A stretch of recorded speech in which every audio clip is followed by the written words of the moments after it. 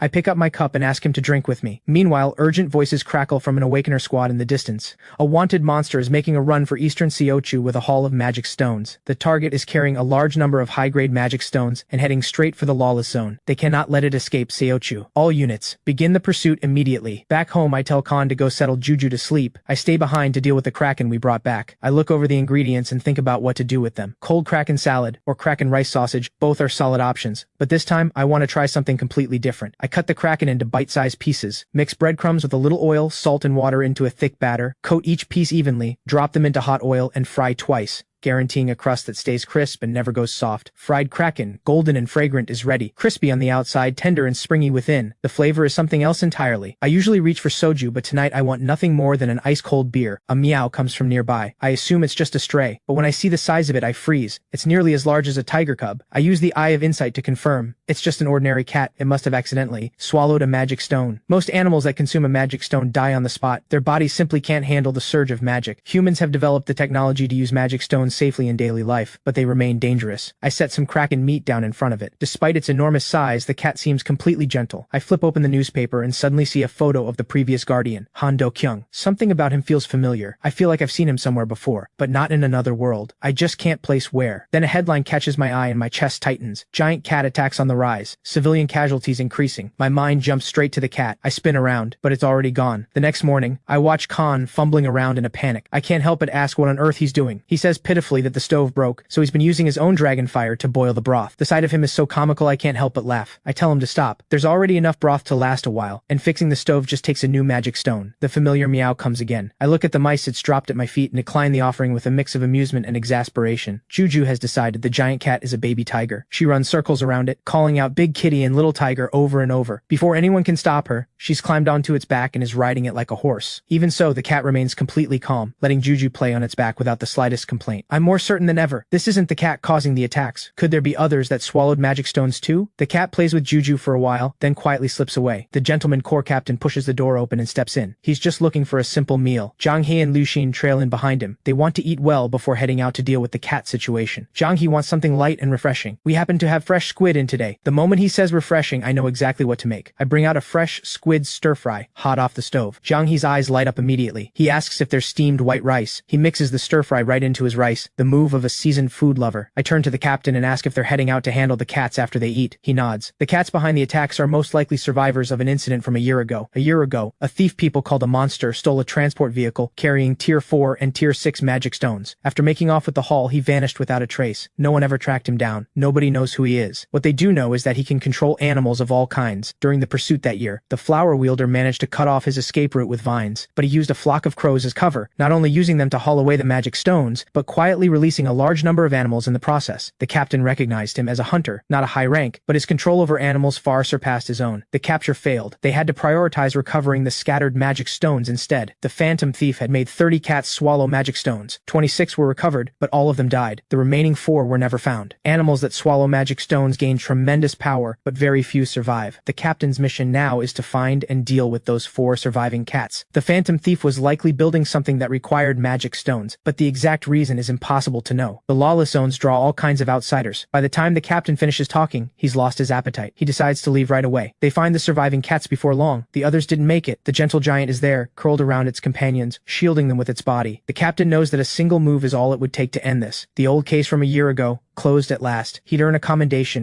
His team would gain recognition. He keeps telling himself, don't let sympathy get in the way. Keep duty and feeling separate. That's the right choice. But can he really do it? The following evening, the captain is back at the shop. The moment he walks in, his expression is dark. He asks for something strong. All I have is fire liquor. High proof, but nothing refined. He takes it without complaint. Just bring it over. It's close to 60%, as fierce as sorghum liquor. Drinking on an empty stomach will wreck him, so I decide to add a dish of sweet and sour beef. We're out of pork, so I'll use the beef left over from last time. Beef sweet and sour is different from the pork version. It only needs a simple fry. Once the batter turns a deep golden color, I lift it out of the oil. One more pass through the fryer and it's done. I slide the dipping sauce across the counter and ask if he wants to use it. The dish is on the house. He insists on paying, says he needed something to drink to, but he waves off the sauce and asks for plain salt instead. That quietly surprises me. Eating with just salt lets you taste the ingredient for exactly what it is. I didn't expect that. He's a real foodie. The fire liquor arrives, and the captain digs in. After a sharp cough from the liquor, he finally calls me over and says what's been sitting on his chest. When your head and your heart pull you in completely opposite directions, which one do you follow? I let out a quiet breath. Neither choice ever comes without a cost. On the battlefield, I faced this more than once. When a comrade fell, badly wounded, everything in me wanted to stop and help. But reason said keep moving, press on, break through, and more innocent lives would be saved. Either way, there's always a price. So the way I see it, every choice leaves something behind. But look at it the other way. Every choice also gives you something back. The captain is quiet for a moment. Then he asks, what if what you lose is money? I answer him straight. Money, in hindsight, rarely matters as much as it feels like it does right now. Hearing that, the captain visibly relaxes. He settles, tips back his glass and drinks it all in one go. I watch him. For a moment, he reminds me of the magic spearman. The flower wielder steps inside, then stops dead the moment she looks up. No wonder there was a vulture parked out front. The captain is here. She eyes the sweet and sour beef on the table and very much wants a bite. The captain is in no mood. He waves her off without looking up. He eats and drinks his fill, then gets up to leave. But he's far too drunk to walk straight. The flower wielder ends up holding him up. The moment they step outside, both of them freeze. The giant cat is standing right there in front of them. It gently sets down 3 mice it was carrying in its mouth. The captain lets out a short laugh. He understands immediately. This is its way of saying thank you. He just waves a hand and tells it to eat well. Then he staggers off into the night. The next day, Khan is carefully brushing Juju's teeth. He keeps reminding her to spit out the foam and absolutely not swallow it. That night, I sleep better than I have in a long time. No nightmares. The morning paper reports that all the magic stones have been recovered. It seems the captain paid out of his own pocket for those 4 tier 4 magic stones. Even for a guardian, that's no small sum. I don't hand out praise to many people, but he's earned it. He's something special, and he's going to be one fine guardian. This year marks the 30th anniversary of the Association President's ability awakening. He has weathered 3 major upheavals and witnessed countless awakeners rise. And yet, those who stand against their ideals have never disappeared. For every person who wants to protect the people and rebuild the city, there is someone determined to tear it all down. 2 opposing forces locked in conflict. The fighting has never truly stopped. Until 10 years ago when the monster siege changed everything. Many broke away from their organizations and chose to walk their own path. He stares at the outsider. Activity report and sighs. Have they truly gone down a road of no return? Jin Shun is tuning his equipment. Maximum output speed is still too slow, but the newly installed artificial muscle is performing brilliantly. Movement speed has improved by nearly 50%. The gentleman pushes the door open. The monster he has been hunting keeps hiding deep in the no-man's zone, refusing to show itself, and on top of that, the legendary pallbearer has actually returned. If news of Jaeger's disappearance gets out, it will throw everything into chaos. That is exactly why the pallbearer has been quietly brought back. To hold the situation together. Everyone can feel it. Something major is about to happen. Meanwhile, Shadowcat is being hunted. A bat lunges out of nowhere and sinks its fangs into Li Jiafei's leg. She's furious and frustrated. Of all places, why the leg? This is going to slow her escape. Her pursuers close in fast, shouting that she's right there. Li Jiafei grits her teeth and runs for her life. At this very moment, Khan pulls out a map, preparing to head toward the gates in the northwestern no-man's zone. He rides the motorcycle I gave him with a big grin, savoring a sense of freedom he hasn't felt in a long time. But the moment he reaches the checkpoint, a guard shouts for him to stop and demands an inspection. The no-man's zone is in serious turmoil right now, so security is tight. He has to show his ID and verify his identity. After the search turns up no magic stones, they hand him a waiver to sign. It states that he is entering the no-man's zone of his own free will and accepts full responsibility for whatever happens. Khan steps inside, replaying the guard's words in his head, feeling uneasy. He takes a deep breath and officially begins his investigation. The first gate is a habitat for level 8 plant monsters. The next is a slime dungeon, where the monsters use gas as a weapon. It is so revolting he nearly gags. After a full day of investigation, he comes up with absolutely nothing. Khan's stomach growls relentlessly from hunger. The rumor said this place was crawling with monsters, yet he hasn't spotted a single one. None of them have any idea just how powerful the dragon's aura around him truly is. Just then, he catches a glimpse of 3 figures moving in the distance. Moving closer, he realizes there are more than 10 of them. Are these people awakeners? He turns and spots Shadowcat sprinting desperately to escape, but in moments they drive her to the edge of a cliff, with nowhere left to go. The enemy laughs with open glee. The woman who has foiled their plans time and again has finally walked straight into their trap. Shadowcat's heart sinks. She knows how dire this is. Bat venom is spreading through her body, and her head is spinning. These outsiders live inside the gates. It took her years of tracking just to find this place. She has always relied on stealth and speed to stay one step ahead. She has never been cornered like this before. The one leading them is the very monster the gentleman has been hunting. He orders his men to take her alive. He still has many questions for her. As for the others, do whatever they want with them. Torture, abuse, it doesn't matter, as long as they leave one breath left. Shadowcat feels a wave of despair. Is jumping off this cliff really the only option she has left? Just as she wrestles with that impossible choice, a blue shockwave surges in, riding a blast of dragon breath. Every last foot soldier is swept away in an instant. The monster leader is scared out of his wits. He assumes a powerful awakener from the association has come to her rescue. He makes a split-second call and orders a full retreat. Judging by the aura alone, whoever is out there is at minimum a level 0 awakener. Every plan they have made will have to be completely scrapped and rebuilt from scratch. Shadowcat narrowly escapes with her life, but her mind is still completely blank. Her whole body is trembling. It's not the flames around her that frighten her. It's a deep,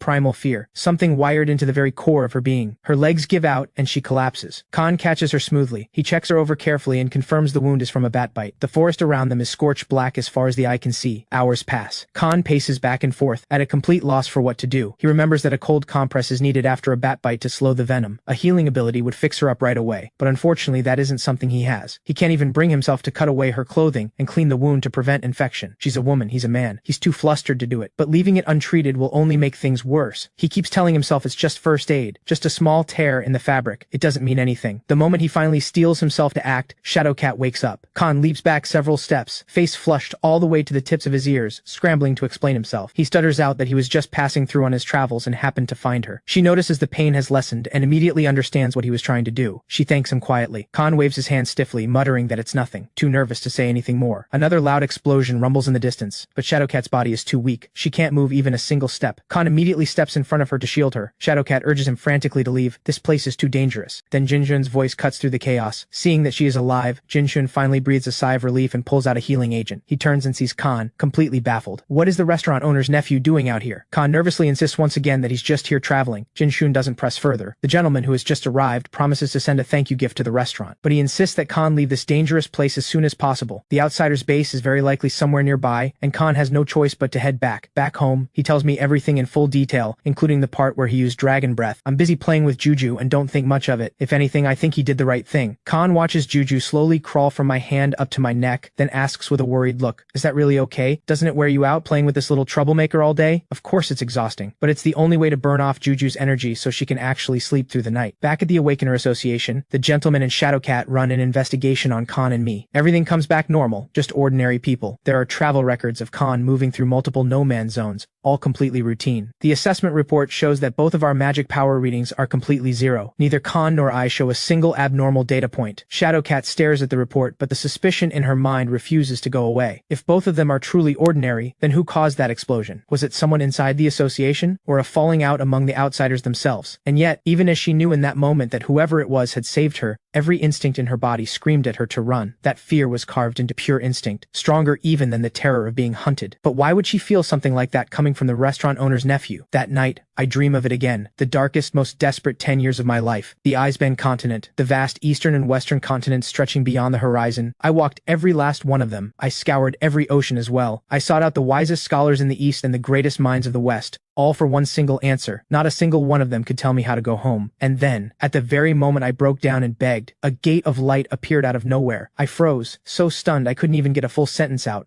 What in the world is this? With trembling hands, I reached out toward it. A tremendous force seized me and yanked me through the gate. The world before me shifted wildly. On one side, the wild and twisted demon realm. On the other, the pristine, untouched land of the legendary elven realm. And then another, a high-tech world teeming with mechanical civilization. Where was that? It was the most staggering thing I had ever seen in my entire life. A blinding burst of light exploded before me, and I jolted awake, gasping for breath, wrenched completely out of the nightmare. The familiar sound of a broadcast fills my ears. It was all just a dream. I looked down. Juju is curled up in my arms, sleeping soundly. The broadcast continues. Jin Sang-Hu, magic spearman and guardian of Daesaman, has officially been promoted to level 1 awakener. The association now has 4 level 1 awakeners in its ranks. Their significance cannot be overstated. Level 1 awakeners don't just reassure the public, they intimidate enemies. Listening to the broadcast, I feel a quiet unease. Why announce this so quickly? Could it have something to do with the outsiders? At the Awakener Association, the mood inside the meeting room is heavy. The pallbearer, who vanished on a solo investigation 3 years ago, has officially returned today, unofficially recognized, yet possessing the full power of a level 1 awakener. This is the first time Jin Sang-Hu has ever laid eyes on the legendary pallbearer in person. His ability is classified at the highest level. Only the association president knows what it truly is. Every time the pallbearer speaks, his voice seems to come from all directions at once, making Jin Sang-Hu question whether this person is even human. Everything that has happened recently has left Jin Sang-Hu mentally drained. All he wants is a cold beer. Jin Shun immediately perks up. He drags Jin Sang-Hu into the little restaurant in broad daylight. Jin Sang-Hu is a little surprised to find that I ordered delivery too. I smile and explain. The kid at home just had a craving. Juju cheerfully invites them to stay and share the pizza. They are completely won over by how adorable she is and agree on the spot. I tell them to head inside and wait while I order a few more to make sure there's enough. After seeing the delivery rider off, I carry the pizzas inside and wave them in. Today's order is Boar Monster Cheese Pizza. I grab a slice first and hand it to Juju. Jin Sang-Hu and Jin Shun watch Juju and can't help but sigh. She really is unbearably cute. I smile and ask, the sun isn't even down yet. Since when do you two come out drinking this early? Jin Shun waves his hand and shows off a special ring that breaks down alcohol. No need to worry about getting drunk. He insists on demonstrating the proper way to make somek. He stacks 2 soju glasses together and pours soju until it's level with the rim of the bottom glass. Then he pours it all into a beer glass and tops it with beer until the level matches where the soju glasses stood. Finally, he taps the glass lightly with chopsticks. A perfect glass of somek is ready. They raise their glasses and toast to Jin Sang-Hu's promotion to level 1 awakener. The glasses clink with a crisp, bright ring. They've barely had a few bottles. When an emergency call comes in, they both use their rings to burn off the alcohol. Then they stand and say their goodbyes to Juju and me, and head for the door, before Jin Jun suddenly remembers something and doubles back. He solemnly hands me the updated association handbook so I can keep up with the latest information. I thank him and take it, but Juju points at the back cover of the handbook and shouts, "Magician!" I flip it over, curious, and the moment I see Han Do-kyung's photo, I go completely still. Those familiar eyes, that familiar face. It's my closest friend from my school days. That was such a long, long time ago. The years have changed his face and the way he carries himself, but those eyes haven't changed one bit. He dreamed of being a magician ever since he was a child, and now he's actually done it. Over the years, I've thought of him from time to time. I lived alone in another world for 30 full years, and then spent another 30 equally long years in this one. I once had a warm family and genuine friends, but too many of them have died or disappeared. I stopped longing for those connections long ago. And yet here is an old friend. Those distant memories have long since blurred with time, but the feelings behind them never faded. The gratitude, the grief, the simple joy of it all, none of that ever left. Snapping back to the present, I can't help but marvel at how much he has changed. Meanwhile, Han Do-kyung has just wrapped up his magic performance. After a quick exchange with the team, he turns to leave ahead of the others. He lifts the curtain, and a gate suddenly tears open in midair. He immediately reports to his teammates through his watch. The location is on the rooftop of the neutral tower on the outskirts of Maya Station. A gate appearing somewhere like this could cause mass casualties. It has to be dealt with immediately. Han Do-kyung raises his hand and transforms a playing card into a flying carpet. He leaps onto it without a moment's hesitation and charges straight into the gate. Even someone as experienced as him frowns slightly at what he finds inside. A swarm of cold, unsettling mechanical monsters. This place is stranger than anything he could have imagined. No time to dwell on it. The priority is to clear them out fast. He draws his trump cards, the Joker pair. He materializes the Joker's power into a physical form. In just a few swift moves, every last minor monster is wiped out with ease. His teammates arrive just in time. He tells them immediately, these monsters are far too weak. Something doesn't add up. Every dungeon has a boss-level monster. Without fail. The words have barely left his mouth when the shattered remains begin merging together at a frantic pace. But Han Do-kyung deals with it all the same. He brings the mechanical parts from the dungeon to the Awakener Association's industrial division for analysis. analysis. These are a completely new type of monster. Threat level unknown. The gate appeared near Gongabuk, a ruined district, and it's packed with these mechanical monsters. Jin Shun studies them carefully and finds the design is surprisingly simple. They operate on the same principle as a clockwork-driven clock. The power core appears to use level 8 or 9 magic stones. The build is crude, and their ability to channel magic is extremely limited. But with such a rough design, how are they containing the raw power of unrefined magic stones? Could it be the material they're made from? He looks up at Han Do-gyung to confirm whether a boss-level monster appeared in that dungeon. Han Do-gyung nods. The boss was too large to transport himself. He has already contacted the association, and someone is handling the delivery. Jin Shun thanks him quickly and asks him to please wait just a little longer. He recalls the intelligence the pallbearer reported earlier. The world's connected through the dimensional rift number far more than one. If the rift is linked to a world with advanced mechanical engineering, that is a serious problem. Jin Shun immediately has the researchers verify the material composition and magic signature of the parts. This might just be the key to solving the problem with Org. It could finally point Org's research in a new direction. The research will take time. Jin Shun invites Han Do-gyung to grab a simple meal together. I stand at the entrance of the restaurant, silently repeating the name Han Do-gyung over and over in my head, heart full of anticipation. I keep turning the same question over in my mind. If we really do meet, what am I supposed to say? My mind drifts back to childhood. It was a cooking class, the kind where parents were supposed to join in. Back then, there was nothing I disliked more than doing things together with my parents. My father's business had failed. Things at home got worse day by day, and the chances to see him grew fewer and fewer. I didn't want to be a burden, so I hid the notice about the cooking class. I dug out the cookbook at home and decided I would handle it on my own. But every recipe inside used expensive ingredients I had never heard of. The fine dishes and fancy ingredients felt worlds away from anything I could touch. Then I turned to a page with tteokbokki and finally let out a breath. That I could do. But things went wrong almost immediately. The sauce kept bubbling over the sides of the pot. I kept my composure and told myself I could manage this alone. But either the heat was too high, or it came out way too salty. I scrambled to add water to balance it out. But after all that water, it was so watered down it had almost no flavor at all. The ingredients were gone. I just stood there completely at a loss. I kept telling myself it would be okay, but deep down I had already lost all confidence. I couldn't do this. And then, a voice came from right beside me, soft and easy. "Is that tteokbokki you're making?" He reached out to grab a piece. I panicked and tried to stop him, but Han Do-gyung ignored my protests and took a bite anyway. Then he turned and shouted to everyone around him, "This tteokbokki is really good." I was stunned and a little hurt. It tasted terrible. Why was he lying? He looked straight at me and said, completely seriously, that he was going to be a magician one day, one who could use magic to make anything taste delicious. Han Do-gyung said to turn the heat all the way up. Then he reached toward the pot and performed his magic. The other kids crowded around, curious, watching us make tteokbokki. At first, they said it couldn't possibly be authentic without fish cake, but Han Do-gyung just picked up a spoon and invited one of them to try it. To everyone's surprise, after one bite the kid let out a genuine gasp of delight. I took a bite myself, barely believing it, and it actually tasted good. I asked him, baffled, how he had done it. The other kids swarmed around us at once, and my tteokbokki suddenly became the most popular thing in the room. I couldn't help asking again, but Han Do-gyung refused to share the secret for free. So I pulled out the only 500 won I had, and offered to buy it from him. To my surprise, he had no interest in money at all. What he wanted instead was for me to walk home with him every day, and in that moment, I finally understood. He was alone too, so I agreed without hesitation, and from then on we walked home together every day. That was how Han Do-gyung and I became best friends, until the following year, when things at home got better and we moved away. After that, we lost touch completely. We weren't together for very long, but the gratitude I felt has stayed with me ever since. Back in the present, the tteokbokki in the pot has cooked to exactly the right point. Now I just need to reduce the sauce and let it soak all the way into the rice cakes. Then I take the remaining boar monster meat, fry up some chili peppers, and set it out for dipping alongside the rice cakes. Juju sidles up right on cue and announces she wants meat. I tell her to go play for a bit. This dish needs a little more time. Juju agrees right away, surprisingly well behaved. Before she goes, Khan swoops in and scoops her up, sneaking a quick kiss on her cheek. He's proud of his role as the older brother. It gives him every right to shower Juju with affection. But then Juju walks straight over to me and plants a kiss on my cheek instead. Khan is beside himself with envy and chases after her, demanding his own kiss. Just then the door swings open. The newcomers greet Khan and Juju right away. Then comes a familiar voice. Jin Shun walks in, and Han Do-gyung is right behind him. Seeing my old friends so suddenly like this, my mind goes completely blank for a moment. I manage a stumbling greeting.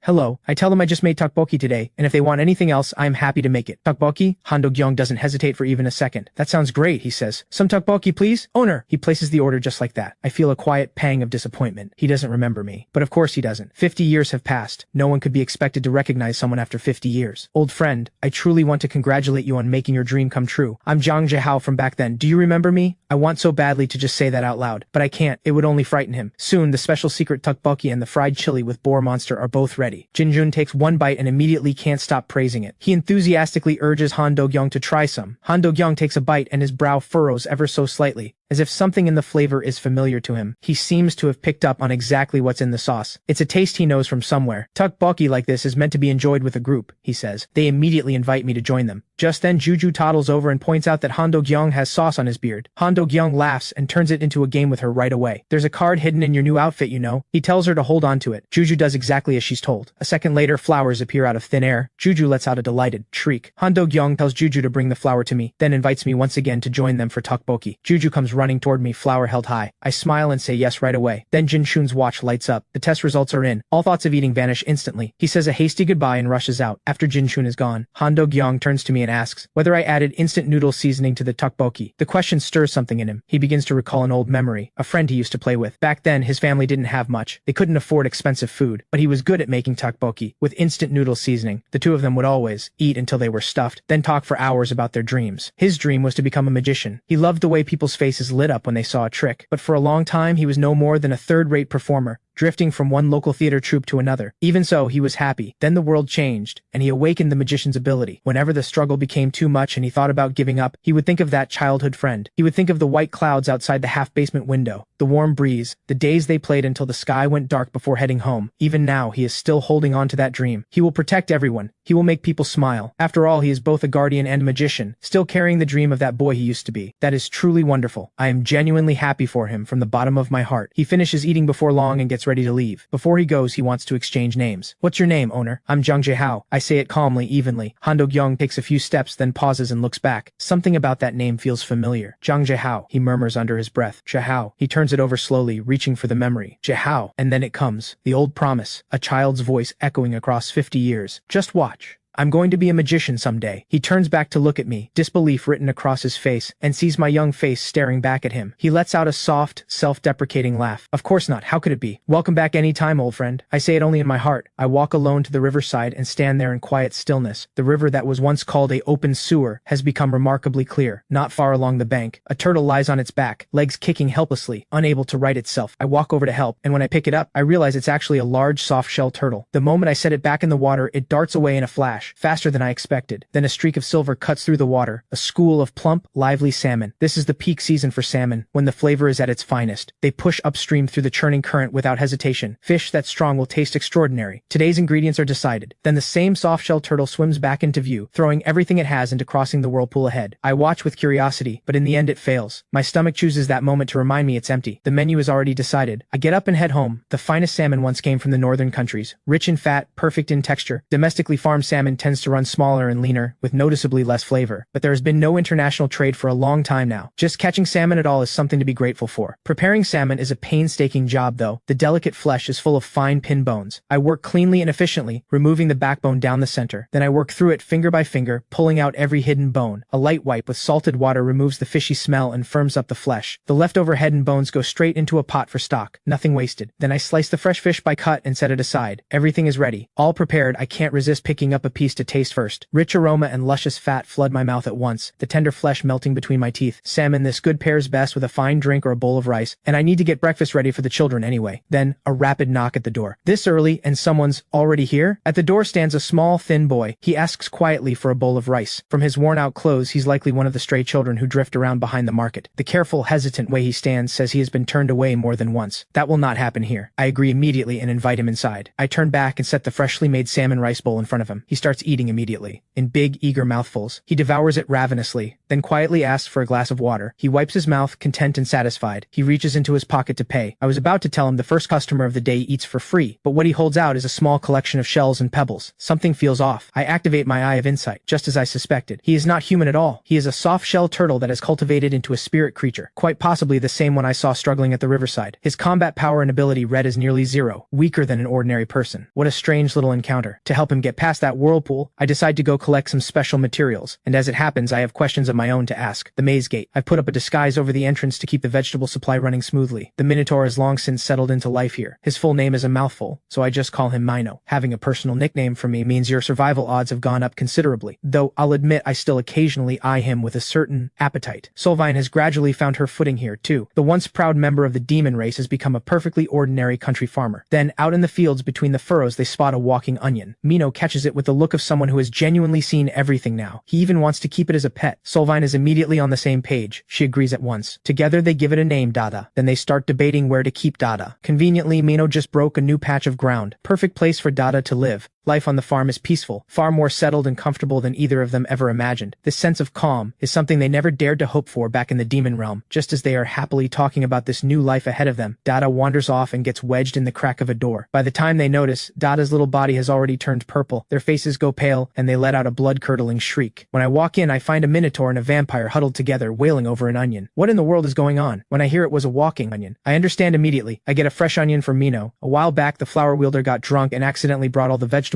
to life. Apparently one slipped through the cracks and made it all the way to the Maze Gates fields. Seeing how attached they are, I decide that from now on any vegetables that come to life will go straight to them. I leave the living vegetables in their care, take some rice and vegetables for myself, and get to the point. I ask whether the Demon King only ever invaded the Iceband continent, just that one dimension. Solvine answers honestly. The Demon King only ever invaded this one place. He never set his sights on anywhere else, because they didn't come here willingly to begin with. That answer settles something heavy in my chest, but Solvine only knows the basics about other dimensions. Beyond the Demon Realm, the Elven Realm, and the Middle Realm, there are two more unknown dimensions. I fall into thought. Last night, the clockwork craft left in a hurry. Curious, I went to the village and found a large cargo truck. On it was a massive clockwork puppet, technology far beyond anything this world has produced. This very likely comes from one of the other dimension civilizations I glimpsed on my way back, a mechanical world, connected here through a dimensional rift, which means the number of worlds linked by the dimensional rift has grown by one more. Solvine speaks up suddenly. When it comes to the secrets of other dimensions, the Demon King may know more. But given the current situation, there is no realistic way to get to him. I nod calmly, but inside my mind has already formed a conclusion. The dimensional rift is expanding. No one knows where it ultimately leads. Whether it is a trial meant to forge humanity stronger, or the beginning of a catastrophe, no one can say. The next day, Little Turtle comes back. Khan spots at a single glance that he is a soft-shell turtle spirit creature. After eating his fill, Little Turtle politely thanks us, leaves his payment, and turns to go. I nudge Khan right away. Let's quietly follow and see what he does. We reach the riverside before long. The little boy stands in the water, and in the next moment shifts back into a soft-shelled turtle. Zhang He and Lu Xin happen to be passing by and catch sight of it too. They're a little surprised to see us here. They ask what we're doing. I point ahead and gesture for them to watch. Little Turtle is attempting to break through the whirlpool. The words have barely left my mouth when Little Turtle gets pulled in again. Lu Xin genuinely can't understand why it insists on this path. Wouldn't going around on the bank be so much simpler? But spirit creatures are born with a certain kind of fixation. I once knew a dog spirit whose every thought was bound to its former owner. It sat in the same spot, motionless for decades, waiting for an owner who had long since passed from this world. And then there was the fox spirit that came to my door not long ago, its entire obsession fixed on a single magic stone. The price they pay in pursuit of what they are bound to, that becomes their growth. And yet, for all the spirit creatures I have witnessed, I still cannot understand this stubbornness of theirs, this determination that borders on foolishness. A few days later, Little Turtle shows up again, looking defeated, and tells me it wants something to eat. This is already the 6th day. After so many failed attempts, it's only natural to feel crushed. My expression turns serious. I decide to bring out my prized, aged salmon. The belly of the salmon is, without question, the finest cut there is. It has a gentle, distinctive aroma, rich and fat, silky on the tongue. Not the most chewy, but the flavor is deep and satisfying. I used to think I could eat salmon belly every day and die happy. But on the battlefield, you don't get to be picky. The pot bubbles and steams away. The spicy salmon soup is finally ready. Today's special, an aged salmon set, salmon sashimi paired with a spicy salmon soup. I give Little Turtle a word of encouragement. Today will be the day. Little Turtle thanks me with quiet sincerity, then heads back to the river after the meal. It takes a deep breath, lets out a fierce cry at the whirlpool, and launches into the challenge. With all of us watching, Little Turtle charges at the whirlpool one more time. The next second, it happens. It breaks through. Everyone erupts in shock. It made it. Right before our eyes, its body begins to rapidly expand. My eyes go wide. It's now even larger than Juju. This is a true transformation. Just like a 9-tailed fox grows more tails after consuming a magic stone, a spirit creature transforms the moment it fulfills its deepest obsession. Something clicks inside me this time. My combat power has been stuck at the level of 6 professional masters for a long time. I've been lost, unsure of the path forward, but in this moment, it hits me. Perhaps my own breakthrough also begins with something small and seemingly insignificant. Late that night, in the no-man's zone near the old council hall, a man steps into the Arcgate shrine of the dungeon. What is it? The one at the center looks up and welcomes his arrival. She is Eve, a level 0 awakener and future prophet. Beside her stands Shadow Brother, a level 2 awakener and guardian of the Outsiders' headquarters. Shadow Brother speaks in a low, grave tone. Eve has seen a new prophecy. Show us. Eve raises her hand and replays the vision. The image unfolds. The no-man's zone in the southeast of Yongsan. In the prophecy, the entire world appears to be split in two. Then everything is swallowed by a thick purple haze. Just as Eve is about to continue, she breaks into a violent coughing fit. She covers her mouth, but blood seeps through her fingers. Even so, she forces herself to keep going. Very soon, the world will be plunged into chaos. A being of overwhelming power will descend upon this world. The rest of the vision remains blurred. She can only wait for the prophecy to resurface. But one thing is certain. Something terrifying and immensely powerful lies dormant in the city where the association stands. It is so powerful that no one can see it, touch it, or even find it. Eve's prophecies have never been wrong. Shadow Brother issues the mission. The destination is Daisiman. The agent must conceal his identity and gather all available intelligence. If an opportunity arises, infiltrating the association building directly would be ideal. Level 1 Awakener Black Mamba will accompany him. Monster is surprised. The outsiders have only 3 or 4 level 1 Awakeners. Black Mamba is a top-tier spy and assassin. Working alongside someone like that will significantly boost the mission's odds. Monster nods, then asks about the fire-type ability user from before. Shadow Brother confirms it was Lee Jumyoung, a level 3 Awakener, but that level of power is impossible for a level 3. The association has only one publicly acknowledged fire-type Awakener, and nothing beyond that can be traced. Monster clicks his tongue and decides to approach this mission by targeting Blade Queen first. He can't help but ask, when will the suppression serum be ready? It's the serum that holds back Eve's mana rampage, incredibly difficult to produce. Eve forces herself upright and insists she's fine. He should go and move forward. He steps out through the dimensional gate without hesitation, because for Eve's sake, he is willing to pay any price. In the Hongtai district of City A, Blade Queen is restless, with an uneasy feeling that something is off today. Could it be because that new recruit vanished without notice? A level 3 fire-type Awakener, a rare talent. She'd been thrilled when she first heard he was joining. Now he's gone without a word. She can't stop wondering, did she come down too hard on him yesterday? Just then a sinister presence surges from behind. She snaps into combat readiness instantly, but Monster appears behind Blade Queen without making a single sound. Her eyes narrow. She recognizes him immediately. Beast Tamer. She triggers the alarm at once. Enemy spotted at the Hongtai intersection. It's the Beast Tamer. The next second, a swarm of rats floods in under his command. Blade Queen quickly orders her teammates to evacuate civilians, but to her shock, Beast Tamer has no intention of attacking. He doesn't even acknowledge her, charging straight past toward his target. Blade Queen's stomach drops. That direction. It leads straight to the association. She sends out the alert immediately. Level 2 Awakener Beast Tamer is closing in on association headquarters. The association president shakes his head in disbelief. How did Beast Tamer come to this? He used to be a guardian. He once gave everything to protect the people. Not quite on the level of the Gentleman Corps, but a master of stealth and misdirection. In urban combat, his agility and cunning were unmatched. During the Monster Siege 10 years ago, his performance was nothing short of brilliant. Who could have imagined he would become an enemy of the association? Based on everything he knows about him, the president is certain this is a diversionary tactic. The outsiders have recently been after the association's classified files, and the two best at going unseen are Nightmare and Black Mamba. They fought side by side for 10 years. He knows that whoever slips in will cause enormous damage. The president immediately asks Pallbearer to set up a defensive barrier. Pallbearer nods and moves to the rooftop to begin laying out the barrier. I'm walking home with Juju. She chatters away, buzzing with excitement about tonight's dinner. Then an unusual presence flickers past. I spin around. Something shoots past me at blinding speed. That level of concealment puts them at least on par with Shadowcat, possibly even above her. I focus my gaze. A man in a form-fitting suit. He heads straight for association headquarters, but the moment he reaches the entrance, a powerful barrier stops him cold. The barrier's strength is far beyond what he anticipated. Whoever set this up must be a master-level awakener. He remembers that 10 years ago the association had no one like this. He reaches for his blade to tear through the barrier when a figure darts in front of him. It's Shadowcat. She trades several exchanges with Black Mamba, cutting off his next move. They lock eyes. Both know exactly who the other is. Black Mamba speaks with a trace of amusement, saying he doubts Shadowcat can hold him alone. Shadowcat smiles. She never planned to face him alone. Your real opponent isn't me. The words barely leave her mouth when a spear cuts through the air. Jin Sang-hoo arrives just in time, taunting Black Mamba, surprised an old man like him still hasn't retired. Black Mamba is genuinely caught off guard. That little kid from back then has grown into this. Meanwhile, across the city, Beast Tamer and Blade Queen are still locked in a standoff. Blade Queen is growing anxious. Beast Tamer is clearly trying to force the situation into chaos. If things spiral out of control, the Guardians will be at a serious disadvantage. A blast of freezing energy surges in, sealing both of them inside an ice barrier. Che Yan arrives just in time. The moment she sees Beast Tamer, the name slips out before she can stop it. Yan Wu. Her eyes are red. She demands to know where Eve is. Beast Tamer stays silent, clearly unwilling to say a word. Then a telepathic message from Black Mamba reaches him. The plan has failed. They have a powerful barrier awakener on their side. Fall back. Beast Tamer doesn't hesitate. He turns and leaves without a second thought. He leaves with a simple "until we meet again" and vanishes. Blade Queen is furious and frustrated, but there's nothing she can do. I float in the air, watching it all unfold below. Not a single casualty in the entire confrontation. That alone makes it clear. They weren't here to kill anyone. During the fight, Blade Queen left herself wide open countless times. Beast Tamer could have dealt a devastating blow at any moment, but he ignored every opening. There's something deeper going on here. Something no one knows about yet. Then again, I decide it's not worth digging into. Juju is waiting at home for dinner. At the Temple Mercenary Corps headquarters in the Daesamun district of City A, the newspaper reports on yesterday's disturbance across the city. No casualties, fortunately, but the public outcry is relentless, demanding that the Awakener Association pay taxes even as they risk their lives to protect the city. Lu Xin reads the anti-association comments and shakes his head. These people have lost their minds. Jiang He speaks calmly. What we protect has never been objects, it's people. And people's hearts are the most unpredictable thing of all. Even if you give your life doing good, you won't only hear praise. That's just reality. But to attack the very guardians who throw themselves into danger to save lives, Lu Xun feels a chill run through him. Without guardians fighting, with their lives on the line, this place would already be hell on earth. His brother Jaeger gave his life to protect this place. And this is how people repay them? Do they actually want every last guardian to die? Jiang He gives his shoulder a quiet pat. Just endure it. This is our fate. In a world like this, those with strength are meant to bear the burden and willingly share it with others. Back at the restaurant, Juju is the first to wake up, as always. She gently pats my head, then presses a sweet good morning kiss on my forehead. I'm fast asleep and don't feel a thing. She shifts into human form right away and gets ready to head out for the day. A small wave of her hand and her water spirit appears. She pulls on her shoes and she's instantly bursting with energy. Done. Let's go. She pushes open the door and calls out, "Little tiger, come on." She leaps onto the big cat's back. Off they go. The two of them dash deep into the forest. The big cat brings Juju to the graves of its companions. Something glittering beneath the soil immediately catches her eye. She reaches down and pulls out a magic stone, then a second, then a third. She remembers what I told her. If you cause trouble for someone, you apologize with a gift. So she holds one out to the big cat. The big cat snaps it up and crunches it apart. Energy surges through its body instantly. The next second, it expands dramatically in size. Juju stares with wide eyes. Curious, she takes a bite of one herself and immediately spits it out. Absolutely disgusting. She tucks another one into the big cat's mouth, and after they're done playing, she rides back home on its back. Along the roadside, a lively giant ramen eating challenge is in full swing. The host is cheering loudly, congratulating a contestant who just finished the giant ramen. Juju's eyes light up on the spot. The moment she walks through the door, she shouts at me, "I want giant ramen." I worry she'll upset her stomach with something that greasy in the morning and steer her toward pork cutlet instead. But she's covered in dirt. She has to clean up first. While patting the dust off her clothes, I notice level 4 magic stones in her pocket. No wonder that cat grew so much. I let out a sigh. As long as they're safe and healthy, that's what matters. I hurry them along to get cleaned up. I turn and head into the kitchen to start preparing today's dish. There are many ways to make pork cutlet. The version in my memory used thin slices of pork, fried up and served with soup and bread, a simple, satisfying meal. Today I'm going with thick cut loin for a seriously fragrant loin pork cutlet. The market just got in a fresh supply of top-grade Boar King loin, but Boar Kings have been showing up more and more often lately. Could the connection point between this world and the demon realm be expanding? A soft sound comes from the entrance. Food God walks in with a smile. I smile and greet him. It's been a while. Haven't seen any of the guardians around lately. Yesterday, the association put up a powerful barrier. Not something an ordinary awakener could manage, a master-level dual barrier. So the outsider's attacks aren't over yet? I push the thought aside and turn back to him. Just a moment. It'll be ready soon. While the meat fries, I start preparing the signature dipping sauce. I picked up a special recipe Worcestershire sauce from a handcraft shop. The aroma is unlike anything else. I blend it carefully. Worcestershire sauce mixed with salted mustard soy sauce. The door swings open again. I tell the young man the menu changes daily. Today, it's pork cutlet only. The Boar King loin pork cutlet comes out fresh and impossibly fragrant. His eyes light up. This cut is massive. He takes one bite and freezes. This is unreal. It's so good. And it's priced the same as anywhere else on the market. He can't believe it. You could charge double for this and it would still be worth every bit. He devours every last bite, then immediately orders another. He turns and spots Food God. The young man straightens up and introduces himself with pride. I'm Zhang Chang, the rising star competitive eater of this city. I've always wanted to meet you, Food God. Food God immediately orders another plate. My heart sinks. I can already feel it. Today is going to be nonstop. The two of them go all out, eating without pause. This is already the 12th plate of pork cutlet. Food God stares at the empty plate. He finally concedes defeat with a helpless sigh. By the rules of the trade, the one who loses pays the bill. Zhang and Chang leaves with a grin, already looking forward to the next showdown with Food God. I stand there completely stunned. I never imagined anyone could out-eat Food God. Food God wipes his mouth and orders yet another plate. That's when it hits me. What just happened was only the limit of his normal human state, and he seems to genuinely enjoy this kind of challenge. If someone dares to challenge me, I will always accept. Next time, he will win. In just 1 week, Food God is utterly defeated. Zhang and Chang laughs and promises a rematch. He leaves for the outer zone of Daesamun tomorrow to join a construction project. Gone for at least 2 months. That area is packed with gates and monsters, extremely dangerous. But Zhang and Chang is relaxed about it. Awakeners will be on site, so it should be manageable, and the pay is excellent. Once the project wraps up, he's done with hard labor for good. He's going to open a small shop that sells nothing but instant noodles. I decide to send them off properly and make a bowl of instant noodles. Food God can keep eating even if he uses his ability. Better make a big portion. 2 steaming servings of instant noodles are set on the table. Zhang and Chang is won over instantly. This is exactly the flavor he loves most. Zhang and Chang is an orphan. He grew up in an orphanage in Yongsan and started doing physical labor as soon as he was old enough. Because money was always tight, whenever there was good food, he stuffed himself as much as he could. Over time, it just became the way he ate. Only a full stomach could get him through the bitter cold, the scorching heat, and everything else that came at him. On most days, instant noodles were all 3 meals. But somewhere along the way, he fell in love with that flavor. That's why he wants to open a noodle shop, a place that's truly his own, where every bowl is piled high with noodles, and every person walks away completely full. Juju comes running over, holding up some eggs. Mr. Big Eater, here are some eggs for you. Zhang and Chang smiles and takes the 2 warm boiled eggs. Juju shakes her head with a serious look. And this one is for Food God. He looks at her, and something warm stirs in his chest. What a kind little kid. Zhang and Chang waves with a wide grin. Next time we settle this properly. Food God nods. Deal. But his eyes carry a worry he can't quite hide. The no man's zone is genuinely dangerous, but with awakeners involved, even the most perilous jobs can be handled. This kind of urban expansion has always been driven by the Awakener Association, reclaiming the no man's zone and building safe zones piece by piece. That's how humanity slowly, painfully reclaims what civilization once was. Just then, a strange purple haze quietly seeps into the maze. Mino's nose twitches. He catches the scent immediately. Something terrifying. Unease washes over him. Solvine, I'm sensing something strange. It only lasted a moment, but it was unmistakable. That is the scent of the demon realm. Lately, the demon realm's presence has been surfacing more and more. The connection point between this world and the demon realm is growing wider. Solvine's expression darkens. Buried within that scent is something unmistakable. The Demon King himself. If the Demon King truly returns, she cannot defy his orders. War may be unavoidable. Time flies. 3 full weeks pass since the construction project began. Food God shows up at mealtimes every single day and stays for hours, but without his eating rival around, he seems a little lost. These days have been unusually quiet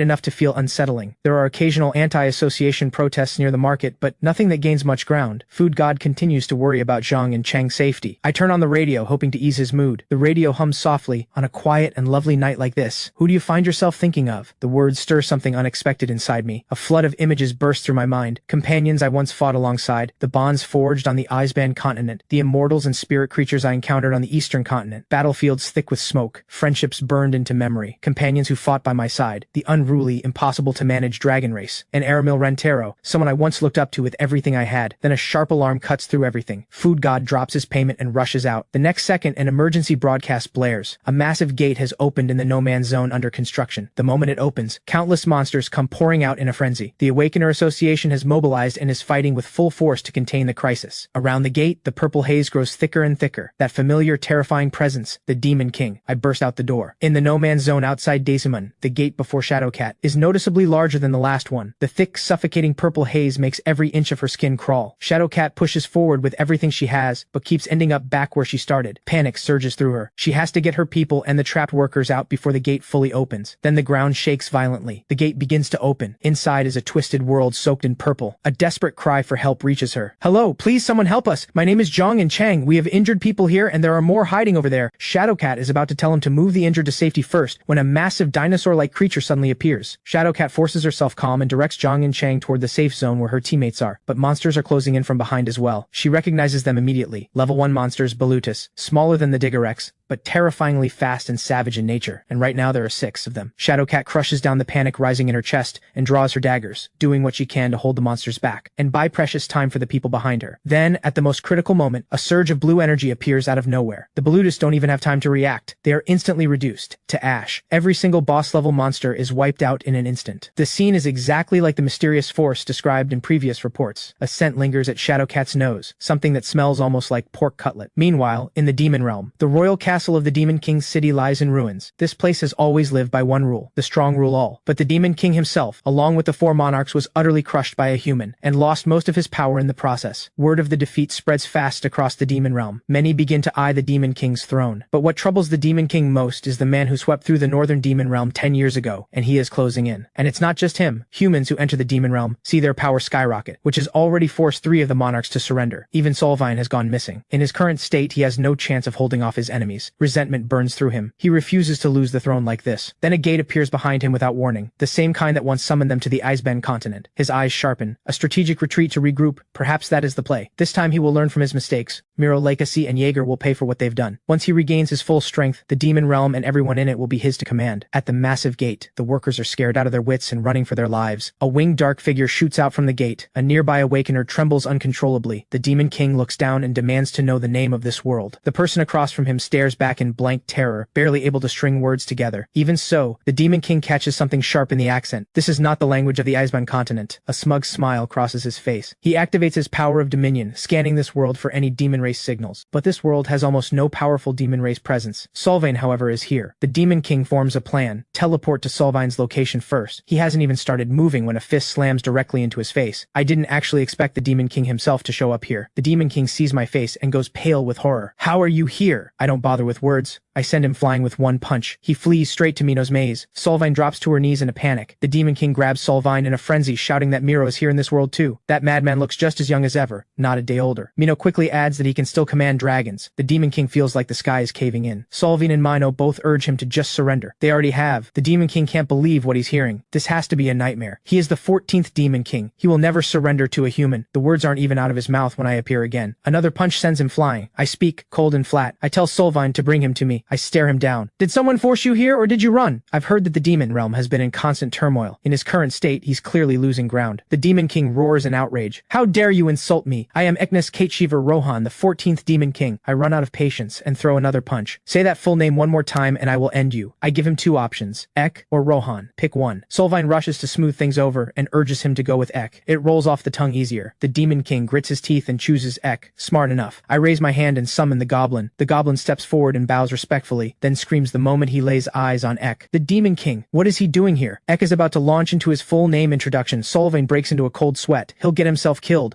I genuinely want to, but there are things only he may know. For the sake of getting answers, I hold back. I turn to the goblin and order him to retrieve that thing. Shadowcat files her report on the massive gate incident in the no-man's zone outside Daceman. 87 injured, 0 fatalities. A mysterious force appeared once again, silently resolving a crisis of unprecedented scale. The identity of this person remains unknown, but the raw power to instantly eliminate level 1 and 2 boss-level monsters with a single strike, it's beyond any known measure. Whether they are enemy or ally, no one can say. Shadowcat is determined to find out who this person is. Meanwhile, Juju plays with a dinosaur plush toy, insisting that Ek put clothes on it. Ek is privately stunned. This little kid in front of him is actually a dragon, and so is that red-haired boy over there. But because of the restraint band, he has lost all his power. His stored mana is sealed away, and he's been reduced to the form of a child. He doesn't even want to think about it. Has Miro Lekasi actually conquered the world? Juju refuses to let it go, pushing Ek until he has no choice but to dress the toy. Ek stares at the little dragon and resigns himself to the task. The dragon race, somehow far more adorable than he ever imagined. Khan looks deeply unconvinced. Is that kid really the Demon King? He worries something might go wrong. I assure him with complete confidence. Not a problem for at least 10 years. The restraint band on Ek's head is the real thing. The moment he feels the urge to kill, it tightens instantly. The pain will leave him completely immobilized. At his original power, he could have broken free, but with his strength stripped away, a master-level restraint band is more than enough to hold him. His current power level is roughly on par with Khan. When we open for the day, I call Ek over to work, wipe the plates, wash the dishes. Ek is furious enough to snap. He is the 14th legitimate Demon King. How dare anyone order him around like this? The next second, the restraint band activates. He writhes on the ground in agony, every shred of dignity gone. Shadowcat pushes through the door and greets everyone with a smile. Khan immediately panics and stumbles over his greeting. Shadowcat orders her usual salad. Ek takes one look and sees right through her. An elf. Elves, dragons, and Miro Lekasi all in one place. He's starting to wonder, is this really not the Eisban continent? By the time I bring out her salad, Shadowcat has already fallen asleep from exhaustion. At the hospital, Zhang and Chang flips through a newspaper running stories about heroic deeds from the incident. Food God comes to visit. Zhang and Chang is filled with gratitude. His life was saved by Food God's daughter. Life has a way of turning in ways you never see coming. He used to fight just to survive while people looked down on him. Now he's a known name, and the donations pouring in exceed everything he earned in his entire life. But he knows the truth. He wasn't the one who saved anyone. It was Shadowcat who stepped forward. And that mysterious figure, one flash of light and every monster was gone. Zhang and Chang is filled with longing. He wishes more than anything he had power like that. Food God looks at him and quietly says he's grateful he made it out alive. It means a great deal to him. Shadowcat finally stirs awake. She blinks, disoriented for a moment, then quickly apologizes for dozing off. I wave it off. Guests are always welcome to rest here. I slide the salad over to her. I added a special ingredient, something that will help ease her fatigue. From the back kitchen, Khan calls out, asking whether the cutlet looks right at this point. Shadowcat's nose twitches. She wonders what they're frying back there. She inhales more carefully and goes still. That scent is so familiar. It's exactly the same scent she caught when she was surrounded by monsters. She slams her hand on the table, about to say something. Then she looks up, meets my eyes, and swallows it back down. Nothing. It's nothing. She must just be exhausted from back-to-back meetings. Her mind is playing tricks on her. After all, both I and Khan have been tested. Our mana readings are 0. The following morning, the harsh sunlight is unbearable for Ek. The demon realm is always wrapped in purple haze. There is never sunlight this bright. His throat is dry and he goes looking for water, but catches sight of Khan sleeping soundly nearby. He is the 14th Demon King, and this person sleeps right in front of him without a single shred of caution. He's about to get angry when the memory of writhing in the maze flashes back. Acting out right now will only make things worse for himself. Just wait. Once he recovers his power, every single one of them will answer for this. Ek reaches for the faucet, and Juju, half asleep and mumbling, points him toward the well instead. Ek scolds her. She shouldn't speak to him so casually, but Juju is too sleepy to keep her eyes open, and drops right to the ground, fast asleep. Ek frowns. She can't sleep here. My 3 house rules flash through his mind. Rule 1, take care of Juju. Rule 2, wash the dishes properly and do the work. Rule 3, be polite to customers, do not use any power. Break the rules and face the consequences alone. Ake's expression is pure misery, but he picks Juju up anyway. The moment she's in his arms, something unexpected catches him off guard. She is so warm, soft, carrying a faint floral scent, nothing like the demon realm. There are so many things here that the demon realm could never have. What a strange place this is. Ek watches everything happening in the restaurant in silence. My day is about as simple as it gets. The first thing I do after waking up is step outside for a smoke. He's heard it's bad for you, so he spitefully mutters a curse. Smoke more, he says. Just kill yourself with it. The moment that thought crosses his mind, the restraint band kicks in, and he's writhing on the ground in pain. I don't quite understand, but I don't say anything. I head inside, do a quick sweep of the place,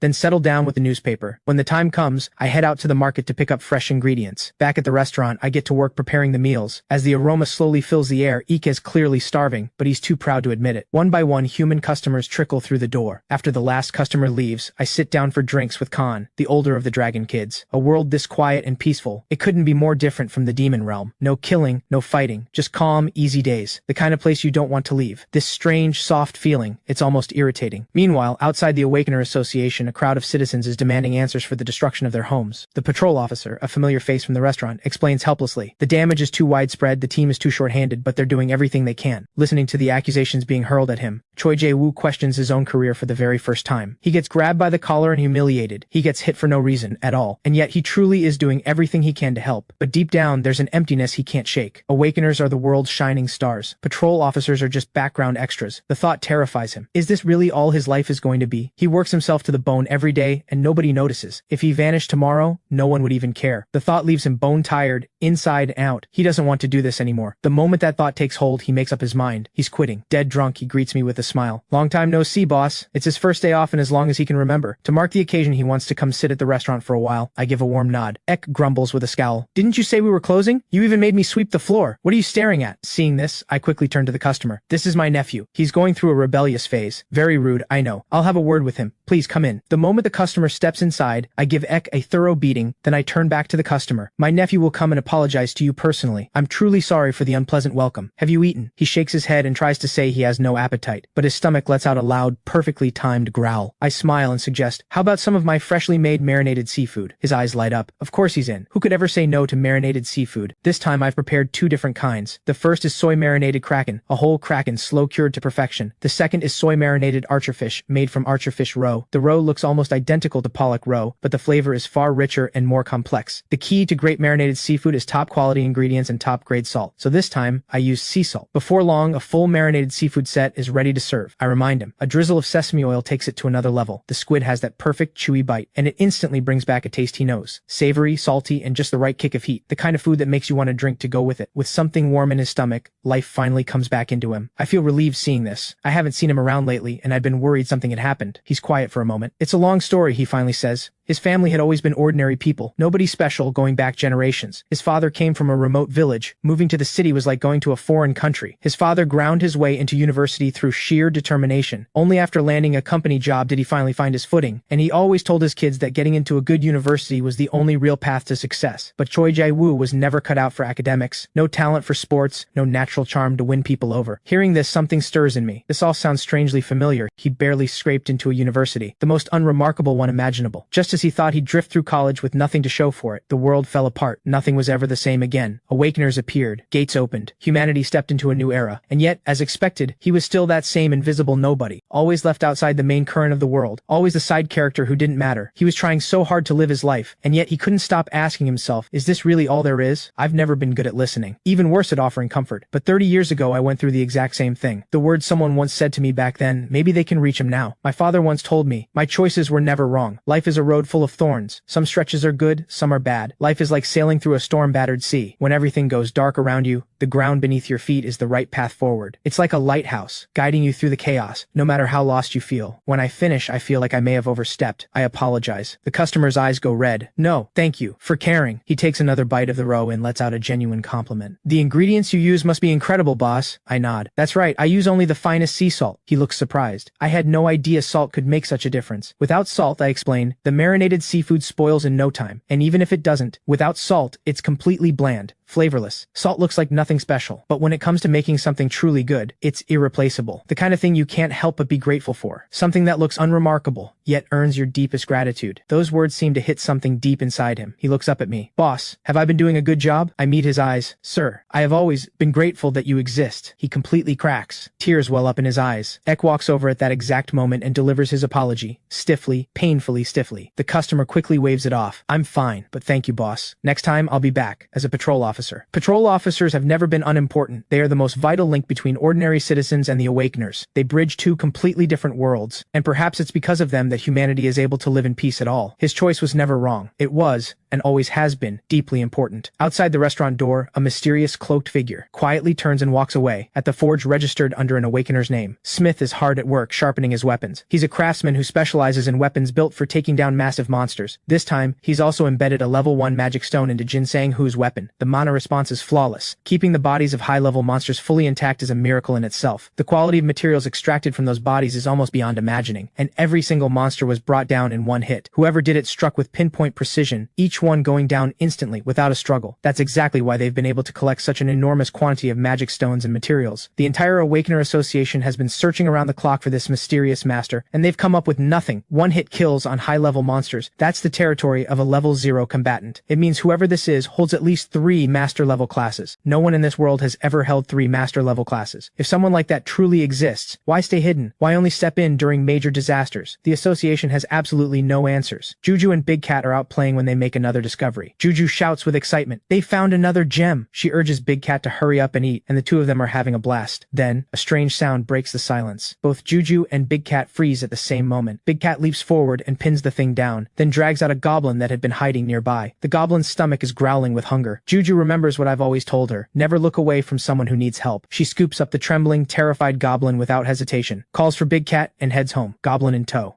Back at the restaurant, the moment Ek gets a good look at the goblin, his expression sours completely. He can't stand filthy goblins. To him, they're scrawny, grimy, and absolutely disgusting. And to make it worse, by the look of it, this is a treasure goblin, the kind he despises most of all. Treasure goblins love stealing other people's valuables and stuffing them into their own pockets. He wants to deal with it right then and there, and the restraint band punishes him for it immediately. I'm not at the restaurant, so Juju rushes to Khan for help. The goblin is starving. Khan finally sees his moment. He's going to cook something worthy of praise, just like I do. The thought fills him with a rush of confidence and he bursts out laughing. This meal is on him. By the time I return, the restaurant is filled with smoke. Khan is blasting fire directly at a piece of meat. Juju holds out a completely charred chunk to the goblin. I stare. What exactly is going on here? Khan, are you trying to cook the meat or use it as firewood? I glance at the goblin and pause. My eye of insight picks it up immediately. This is a gourmet goblin. Goblins are a special species with an extraordinary range of evolutionary paths. As the weakest type of monster, scholars have always kept them as a top research subject. Gourmet goblins are famously picky eaters, but once they taste something that truly satisfies them, they always offer a treasure in return. Juju proudly takes full credit, beaming with delight. The gourmet goblin must have wandered through a gate somewhere and stumbled right into Juju's hands. I take out a jelly treat and hand it to Juju as a reward. Seeing how happy she is, I make a note to prepare more of them going forward. Now, I need to figure out what the gourmet goblin actually wants to eat. I summon my own goblin to communicate with it. Saves the trouble of a formal introduction. After a brief exchange, I learn the deal. Cook it a proper feast, and it will offer a treasure in return. It used to live high in the mountains, where giant birds nest. The eggs of those birds were its favorite thing in the world. I think it over. A giant mountain bird? Could it be the thunderbird? Avalon? Then it hits me. I actually bought a monster egg not long ago. No Avalon egg, but something even rarer.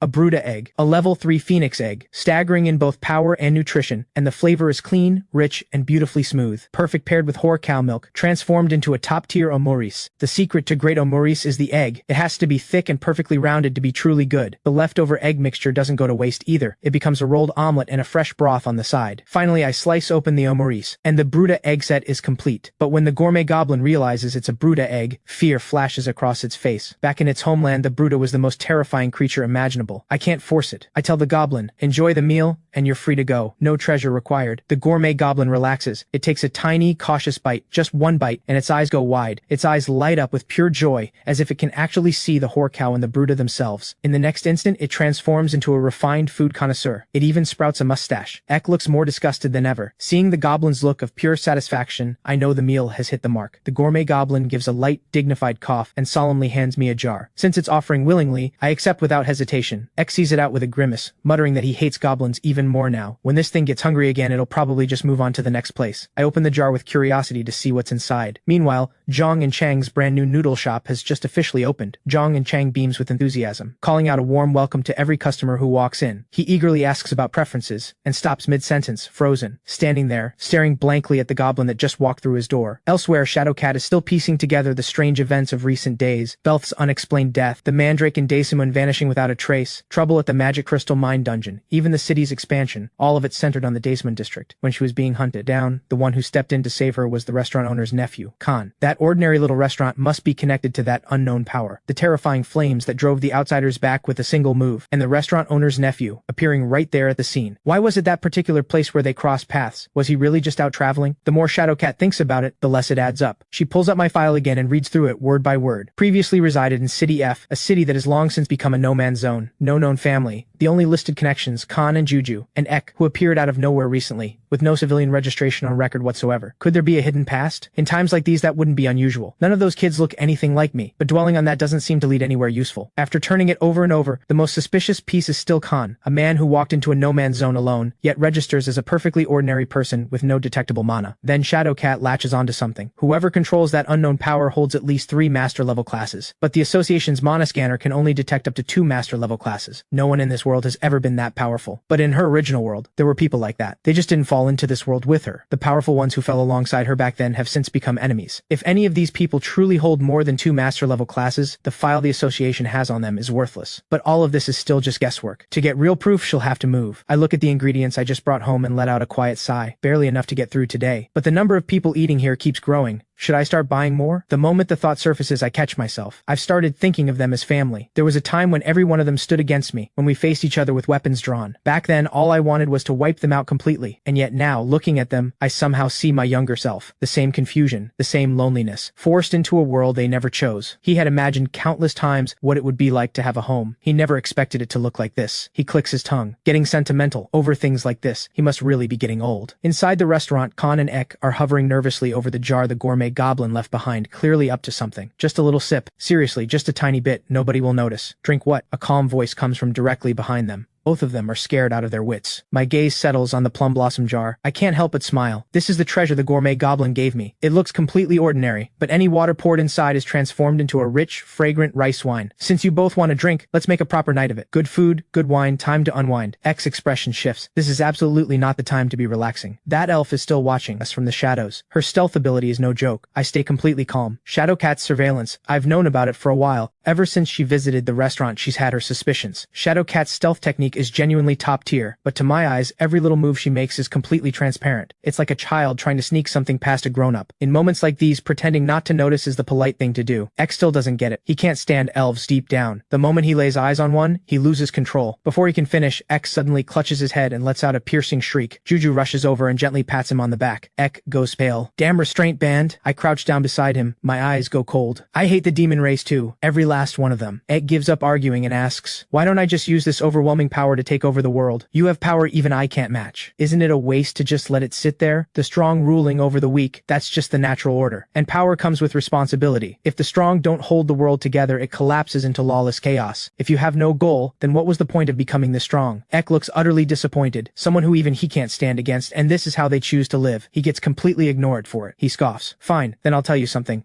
I know the demon realm's aura better than anyone. I can clearly smell different kinds of mana here. This world is already connected to the demon realm. On top of that, I can pick up the elven aura, something completely opposite, and the cold mechanical scent of the machine world. I know about all of it. But lately, there's something else, an extremely dangerous aura, quietly spreading. That direction. Ek raises his hand and points. Something over there is radiating a heavy demon realm aura. The no-man's zone north of Daesimon. Gates are scattered all over that area. A connection to the demon realm wouldn't be surprising. But the problem is, the outsider's base is located in that exact same area. But what's stranger, it's not the scent of of the demon race. It's something specific to black magic. What he doesn't say out loud, there's also an overwhelming, suffocating smell of blood soaked into that place. He has no idea how humans got their hands on black magic, but whatever the method, it's brutal and vicious, without a doubt. The corner of X's mouth curls into an amused grin. Looks like things are about to get interesting. If he said everything right, it would ruin the fun. He looks at me. So, aren't you even a little curious what those humans are planning? I know it too. Peaceful, uneventful days are not a bad thing. But the moment I stop moving, this body starts to rust. The gate in front of me has long been fully cleared. Nothing left inside. So I come here, just to move my body every once in a while. Like right now, alone, in the middle of a training session no one knows about. First, wind magic. Countless long blades tear up from the ground and launch into the air. Then they come, screaming toward me at full speed. Then comes the technique that lets me take blades head on. Supreme body arts, pushing the physical form to its absolute limit. And then, power strong enough to carve out an entire world. The radiant wings, commanding absolute force. 6 master level classes, all held by one person. Power that has long stood at the very peak of this world. And yet this strength, unmatched by anyone, brings nothing but emptiness. Even with all this power, I still couldn't stop the dimensional rift. Is a god controlling the dimensional rift? A god? Then why connect Earth to all these other dimensions at all? If fate was already decided, then why give me power like this? My life feels like it skipped the most important part, the part where you grow. It leaves me drifting, hollow again and again, a person with no direction forward. Can someone like me truly attain a 7th master to level class? I step out of the gate. The sun is almost up. I have to get home before Juju wakes up. But just then, the ground beneath me gives a violent shudder. An earthquake. My chest tightens. Juju is still at home. I have to get back right now. In the next instant, I flash home at full speed. Khan is already holding Juju, tucked into the corner of the wall. The moment he sees me, he demands to know where I've been. Thankfully, Juju is still sound asleep. Dragon nests deal with earthquakes all the time. To him, this is nothing new. Once I confirm Juju is safe, I turn straight to Ek. Is the earthquake connected to the black magic? Ek shakes his head. The black magic earlier was on the outer edge. This epicenter is much closer. The black magic aura is incredibly dense. Something special must be hidden nearby. And right now, a large number of powerful fighters are going all out to claim it. The fewer humans there are, the smoother my plan to conquer the world. The restraint band activates before he can finish. I decide on the spot to go investigate. I tell Khan to keep an eye on Juju. X scrambles after me, insisting I take him along. The two of us move fast, arriving at the chaotic no-man's zone in the northeast. At the center of the battlefield, Jin Sang-Hu is holding his own against 2 opponents at once, facing both Archer and Nightmare alone. Arrows and spear crash against each other with brutal force. Mana explodes outward, sending a terrifying shockwave through the air. Jin Sang-Hu grits his teeth and falls back, but the enemy catches the opening. Hardman lets out a wild laugh, ready to press the advantage and end the fight right there. But before he can land, a cold blue bolt of mana slams into him. This area has drawn together an extraordinary number of well-known fighters. Jin Shun shouts for Jin Sang-Hu not to worry. He'll handle Hardman. Jin Sang-Hu should focus on taking out the most dangerous one, Archer. But Jin Shun's ability is a direct counter to Nightmare's, and the situation is turning bad fast. And then, a figure appears. Nightmare greets her with a smile. Shadowcat's eyes are pure hostility. A level 1 Nightmare, working alongside a level 2 Archer and Hardman, that alone says the sword they're after is far from ordinary. Nightmare was once one of their own, just like Black Mamba and the Beast Tamer. 10 years ago they all turned traitor and joined the Outsiders. But the one who's truly a problem is Archer. His marksmanship is almost supernatural, and the damage he deals is devastating. Nobody outside knows anything about him. He doesn't operate like a normal person. They quickly divide up targets and assign each one. Shadowcat plans to take on Nightmare herself and lock down her abilities. But Black Mamba launches a sudden ambush. He's not about to let them have things their way. From above, Ek watches the 2 elves clash and finds himself intrigued. But the one who actually puts him on edge is the top-tier fighter watching from a distance, staying completely hidden. I have no interest in any of this fighting. I activate my Eye of Insight, that is, the Covenant Sword. No wonder there's been a persistent Demon Realm aura hanging over this whole area. Ek explains. The Demon Realm is divided into the North and South. The Southern Demon race has mixed bloodlines. Only the pure-blooded Demon race of the North has the right to contend for the supreme throne of Demon King. And he is the 14th Demon King, the one who united both North and South, rightfully and legitimately. That's a lie. I call it out coldly. Which part was it that started being false? Ek goes pale. He admits he only unified the Northern Demon Realm. While launching his assault on the South, he was forcibly summoned to the Icebound continent. While he and the 4 monarchs were being suppressed by me, unable to fight at full strength, a human named Jaeger broke into the Demon Realm and carved out a foothold. Ek lost that battle for the Demon King's throne and fled. I'm satisfied that he's finally telling the truth. Then I press further. What does the assault on the South have to do with the Covenant Sword? It turns out there's an altar at the very center of the Demon Realm, one that only a Demon King can enter.